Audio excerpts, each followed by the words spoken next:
Klasifikasi bunyi bahasa. Bunyi dalam bahasa yang dihasilkan dari alat ucap manusia dapat diklasifikasikan menjadi beberapa kategori. Yang pertama yaitu ada tidaknya hambatan. Ada tidaknya hambatan dibagi menjadi 3, yaitu vokal, konsonan, dan semivokal. Vokal tidak mengalami hambatan saat pembentukannya. Konsonan dibentuk dengan menghambat arus udara, sedangkan semivokal tergolong konsonan tapi saat diartikulasikan belum membentuk konsonan yang murni. Dalam ilmu bahasa atau sering disebut linguistik, memiliki kajian bunyi yang disebut dengan bunyi segmental. Menurut Abdul Khair 2009, bunyi segmental ialah bunyi ujar bahasa yang terdiri dari segmen-segmen tertentu. Yang kedua, berdasarkan jalan keluarnya arus. Berdasarkan jalan keluarnya arus, terbagi menjadi 2, yaitu bunyi nasal dan bunyi oral. Bunyi oral dihasilkan dengan cara udara keluar melalui rongga mulut, langit-langit lunak, beserta anak ujung tekak. Sedangkan bunyi nasal dihasilkan dengan menutup arus udara keluar melalui rongga hidung. Yang ketiga, berdasarkan getaran pita suara. Berdasarkan getaran pita suara terbagi menjadi 2, yaitu bunyi nada dan bunyi tidak nada. Bunyi nada atau tonal tidak mengalami hambatan saat pembentukannya. Bunyi nada memiliki perbedaan frekuensi atau tinggi rendahnya suara. Sedangkan bunyi tidak nada yaitu bunyi yang tidak memiliki perbedaan frekuensi atau tinggi rendahnya suara. Yang keempat, berdasarkan derajat kenyaringannya. Berdasarkan derajat kenyaringannya terbagi menjadi 2, yaitu bunyi keras dan bunyi lunak. Bunyi keras atau fortis adalah bunyi yang dihasilkan dengan intensitas atau kekuatan suara yang lebih tinggi. Contohnya adalah bunyi P, T, dan K dalam bahasa Indonesia.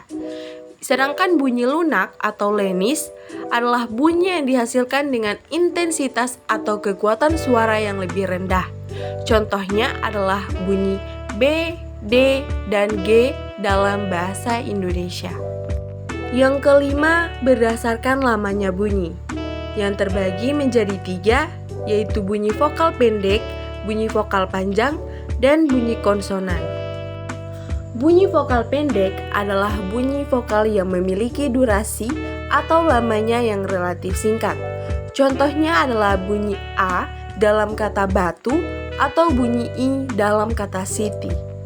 Kemudian bunyi vokal panjang adalah bunyi vokal yang memiliki durasi atau lamanya yang lebih panjang daripada bunyi vokal pendek. Contohnya adalah bunyi A dalam kata bahan atau bunyi I dalam kata cinta. Sedangkan bunyi konsonan adalah bunyi yang dihasilkan dengan adanya hambatan atau proses artikulasi pada alat bicara. Contohnya adalah bunyi P dalam kata pulpen atau bunyi S dalam kata sepatu. Yang keenam, berdasarkan arus udara. Berdasarkan arus udara terbagi menjadi 2, yaitu bunyi agresif dan bunyi ingresif.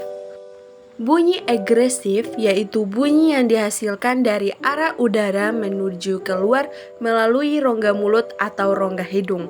Sedangkan bunyi ingresif yaitu bunyi yang dihasilkan dari arah udara masuk ke dalam paru-paru. Yang ketujuh, berdasarkan segmentasinya, yang terbagi menjadi 2, yaitu bunyi segmental dan bunyi suprasegmental. Bunyi segmental adalah bunyi-bunyi individual yang membentuk unit-unit terkecil dalam bahasa. Bunyi segmental terdiri dari bunyi vokal dan bunyi konsonan. Contohnya dalam bahasa Indonesia, bunyi vokal seperti A, I, U, dan bunyi konsonan seperti P, T, K termasuk dalam bunyi segmental.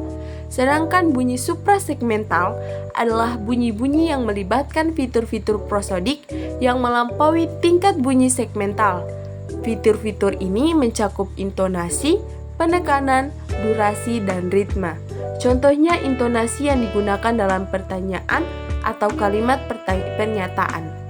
Penekanan pada suku kata tertentu atau perbedaan durasi antara kata-kata dalam kalimat. Kemudian yang terakhir berdasarkan keasliannya, yang terbagi menjadi dua, yaitu bunyi alamiah dan bunyi buatan. Bunyi alamiah adalah bunyi yang terjadi secara alami dalam bahasa. Bunyi alamiah merupakan hasil dari evolusi bahasa dan penggunaannya oleh penutur asli bahasa tersebut. Contohnya adalah bunyi-bunyi vokal dan konsonan yang digunakan dalam bahasa-bahasa di seluruh dunia. Sedangkan bunyi buatan adalah bunyi yang diciptakan atau dibuat dengan sengaja dengan tujuan tertentu dalam bahasa. Bunyi buatan seringkali digunakan dalam konteks khusus seperti dalam bahasa isyarat, sistem komunikasi buatan manusia, atau dalam penggunaan khusus dalam bahasa tertentu. Contohnya adalah bunyi-bunyi yang digunakan dalam kode Morse, bunyi-bunyi dalam bahasa isyarat, atau bunyi-bunyi dalam sistem komunikasi elektronik.